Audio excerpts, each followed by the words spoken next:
Hey Leo, welcome to Catalyst Energies and welcome to your new moon forecast. We're going to be looking at the new moon in Pisces on March 2nd, 2022, up to the full moon in Virgo, March 18th, 2022. I had to think about it for a minute. So welcome Leo. This is a report for Leo rising, Leo moon, and Leo sun.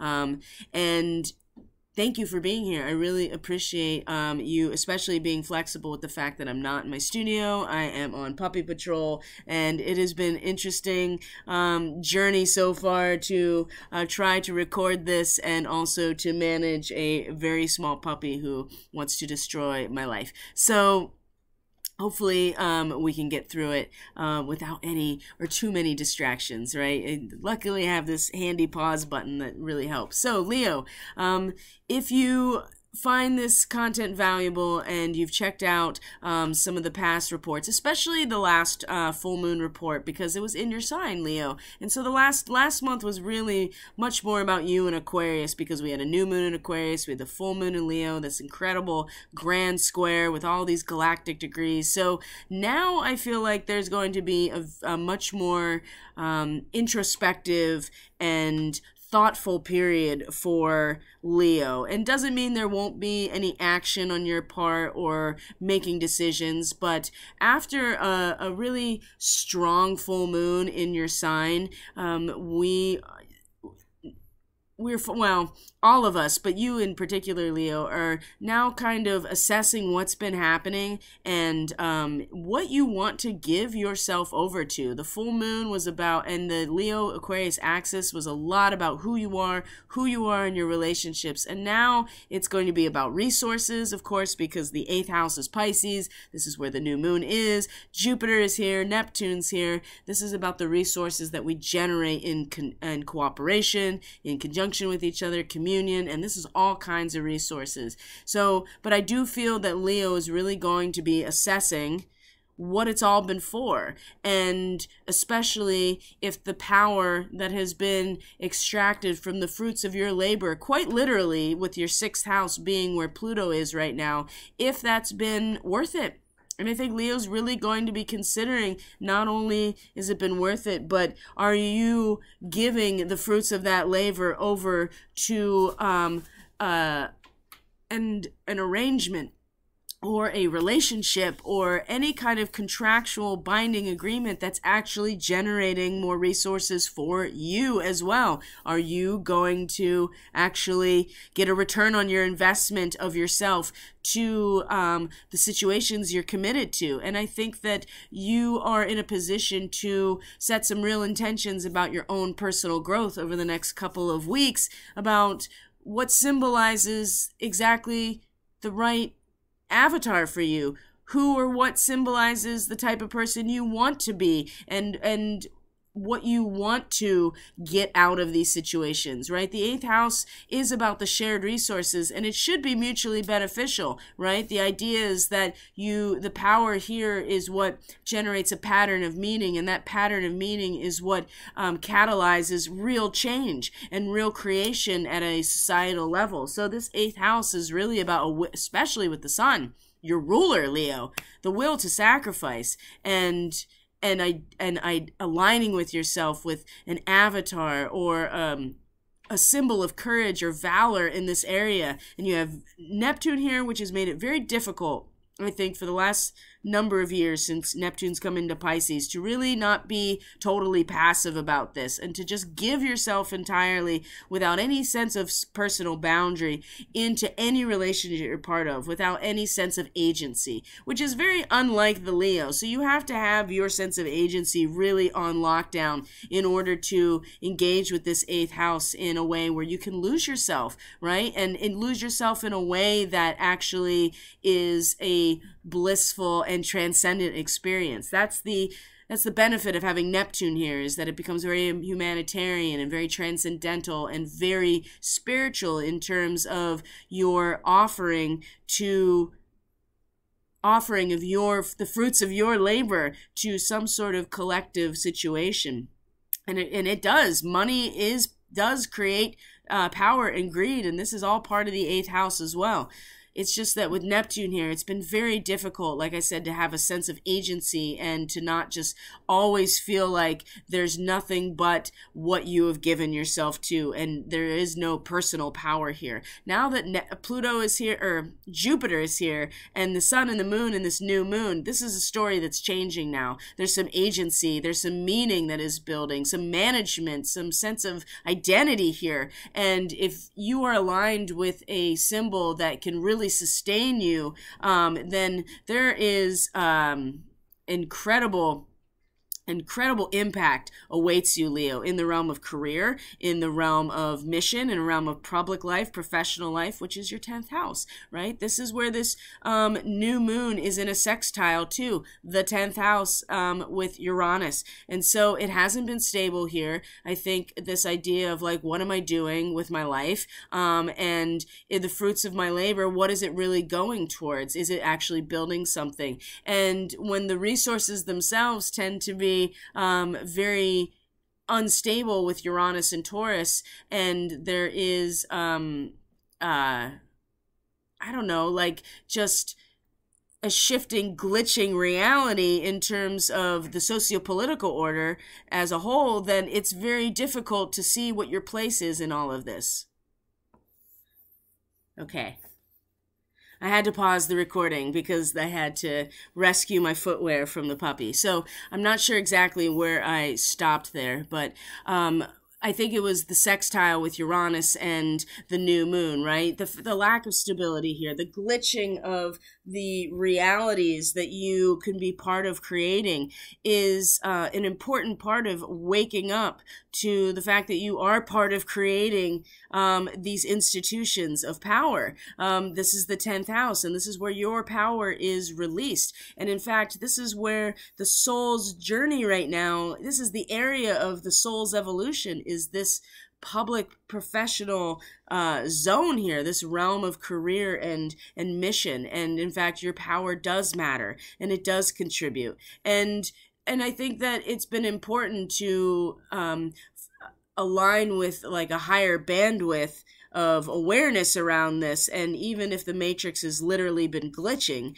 it's also allowed you as Leo to become aware that there is even an opportunity or a chance to be something else, for there to be something else. Things are not as we thought that they were, and it's Uranus and the glitching that even wakes us up to the fact that there is variability and there can be a change in this area. So it's the sextile over to this new moon with Jupiter, right? You know, they've just came into their sextile. So there's an activation here and a communion between these two elements that is takes you to the next level, is a transmutational moment. And I think that it's the commitment that you as a Leo make to the will to sacrifice, you know, the fruits of your labor, you know, to give of yourself to generate more for the sake of the relationship and a society that is going to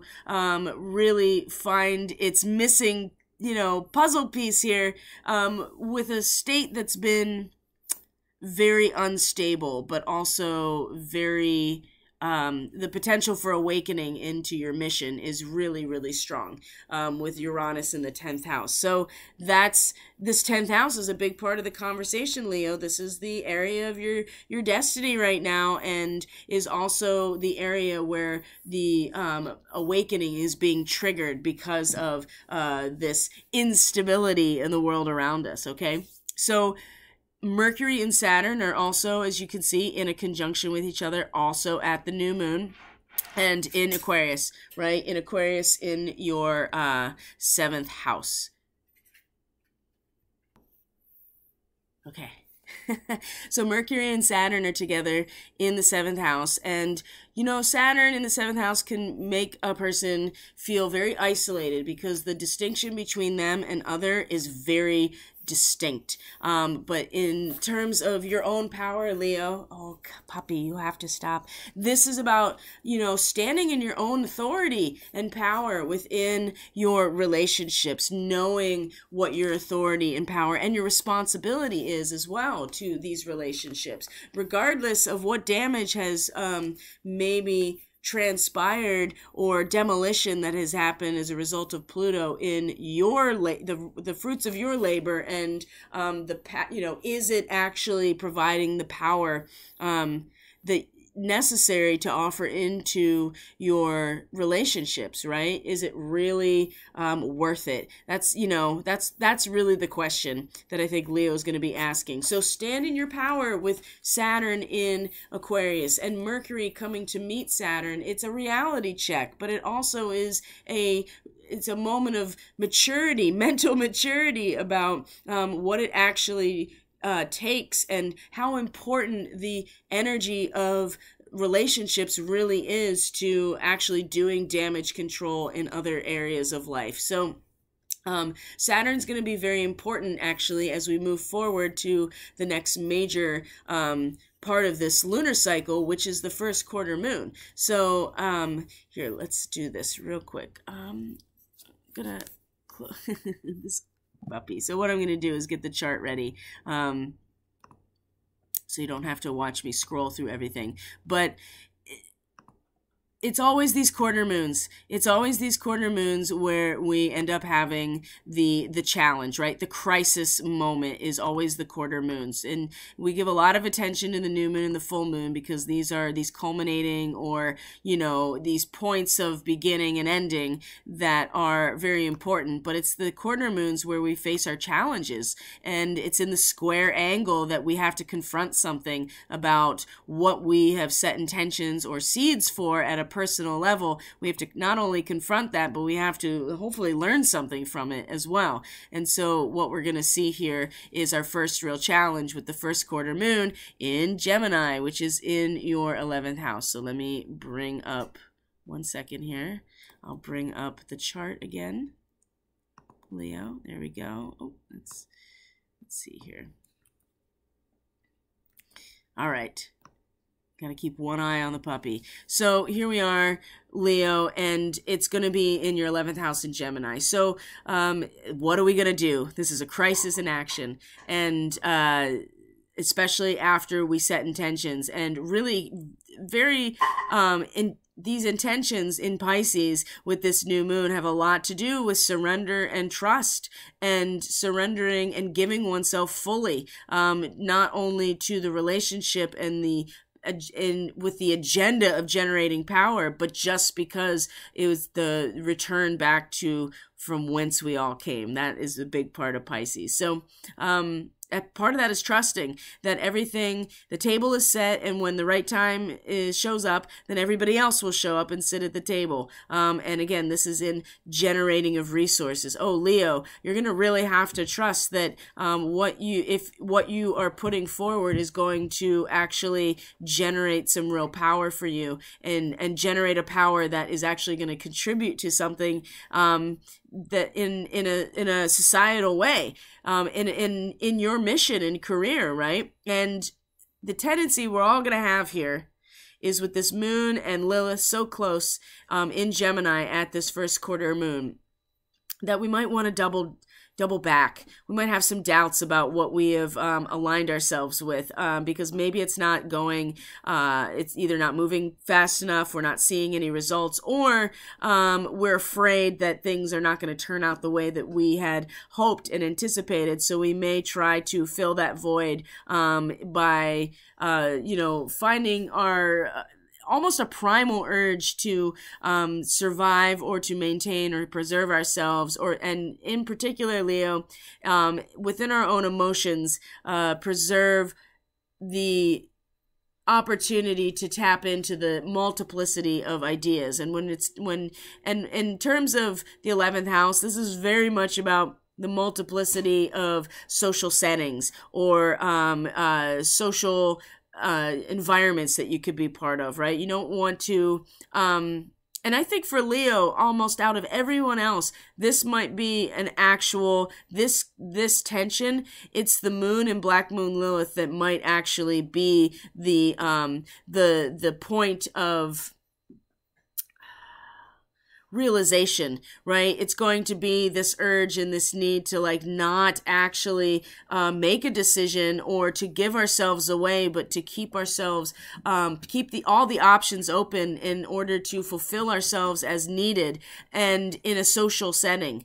Right? This may show quite a bit, Leo, about what's going on in that realm. Now, what's going to be so stabilizing at the mental level so you don't go kind of like crazy is Saturn, right? Stand in your power in your relationships that way, and trust them and have some confidence in yourself in them. Yes, you may feel like you're all alone in those situations or that you are standing in like this unmovable position, but what it's going to do is kind of keep you from flaking out, or double or backtracking on something that is really important about what you're giving yourself to, right? I mean, it's important to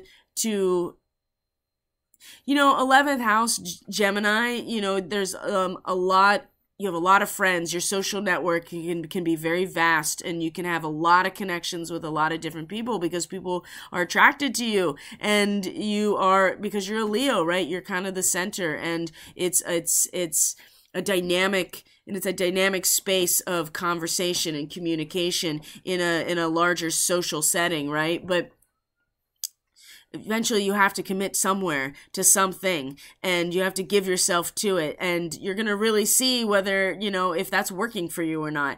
And again, it's going to be Saturn and standing in your own authority and power and really seeing where everything else, lands as a result is going to be a very stabilizing experience at this first quarter square. So,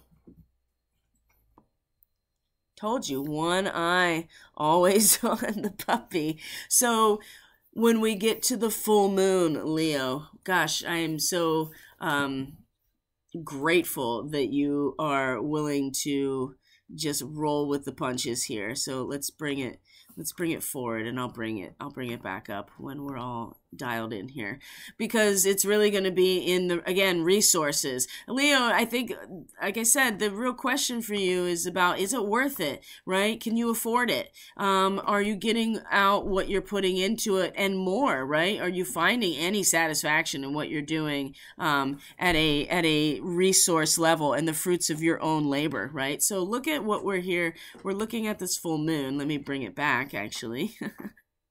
So that you can see it. And one of the things that's so striking is that, first of all, there's a kite surrounding the full moon. It's the spine of the kite is the tension between the sun and the moon at the full moon, but then you have the north node, you have Pluto as the other side of the kite, and then the moon is the bottom. So again, the tension here is on resources, and it has to do with,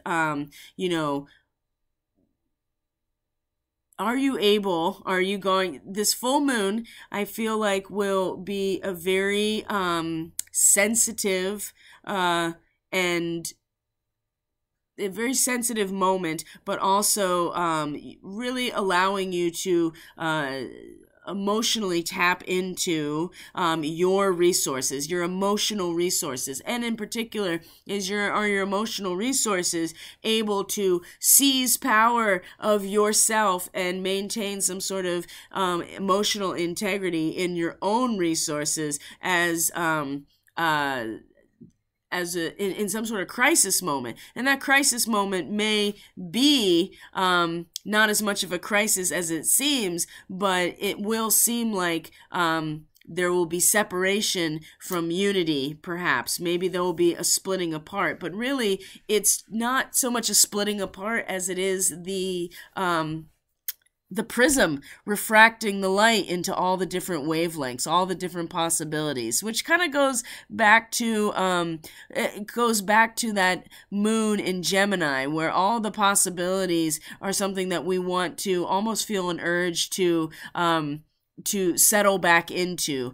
And if we can hold on, it seems to me like it'll be so much more in terms of the return in our own resources and power and our shared and collective resources and power if we just hold out.